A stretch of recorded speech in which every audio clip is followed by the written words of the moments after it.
So there's something that I've been hiding from you guys. No Jumper is going broke. Oh my God! What the fuck? Holy shit! God is good all the time, and all the time God is good. It looks like, unfortunately, Adam22 is now at the point in time that he's reached his begging arc, where much like Boogie2988 and DSP, I think I want to start this video by saying I'm glad I'm alive. and other live streamers that basically couldn't cut the mustard, spent too much money for no reason, he's now asking his fans and supporters to give him $100 in order to get through these tough times.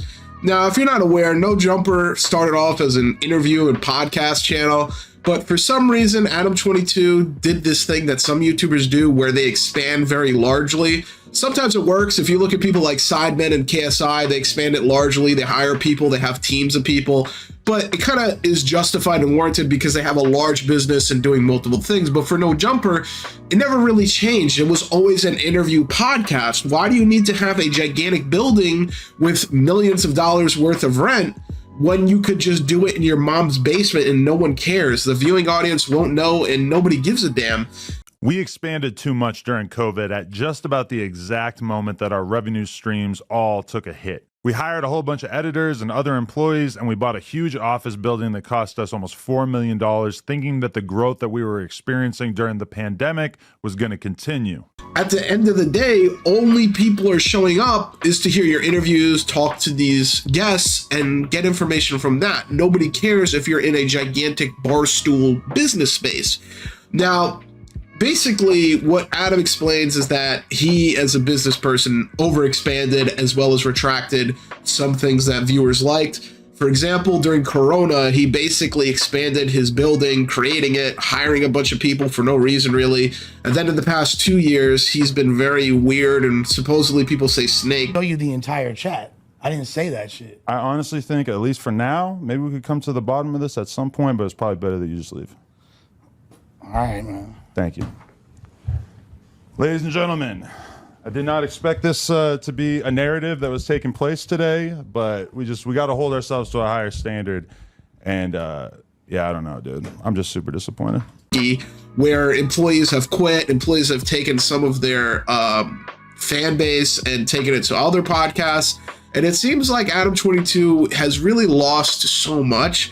And honestly, I don't think No Jumper is going to go broke. I don't think it's necessarily going to be the end of the business. But this really does show that it is quite a failure for multiple reasons. And unfortunately, I haven't even talked about the biggest failure.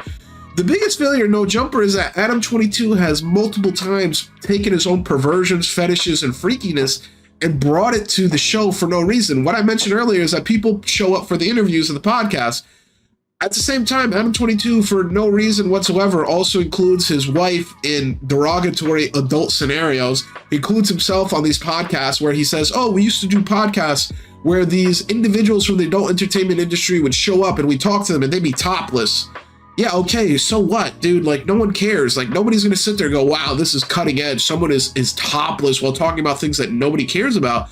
And what's funny about this is that Adam22 really did sell his soul, where he sold his wife's dignity, he sold his own dignity, and at the same time, he has multiple times been accused of being a culture vulture, where he basically just takes the good things from the culture and basically craps on the bad things, and at the same time, he doesn't really provide anything other than taking.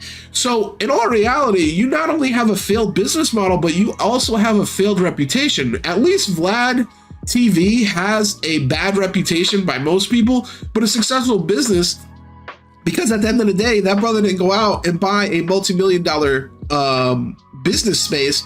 He just kept doing those interviews in a lawn chair in his basement, and he still gets the same number of views and the same number of money. So really, when you look at this is a failure economically, this is a failure spiritually.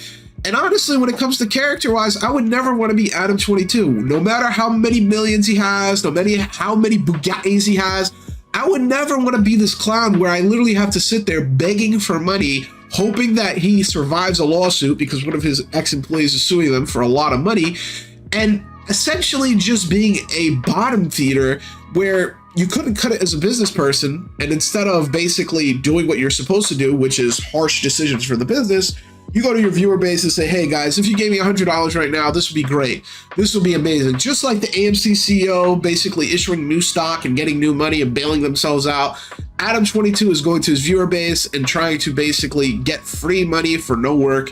Hopefully his viewers aren't as stupid as many people would say, but honestly, I think at this point, Adam22 has alienated most people and most of his fans, where his fan base is half of them being teenagers who just want to hear the new hip-hop news, and the other half being a bunch of degenerate gooners. So honestly, I don't see Adam making this money unless he gets his wife involved and has her be topless, because that's the type of people he associates with. He's the person who basically chose to go down the path of the devil and do things of the devil, and now he's basically reaping the rewards. Honestly, I don't think anything is going to come of this that negatively, but just the fact that Adam22 had to come out and basically say that he made a huge mistake and he continues to make huge mistakes kind of shows the stupidity of the situation, and unfortunately, it's because of the choices he made.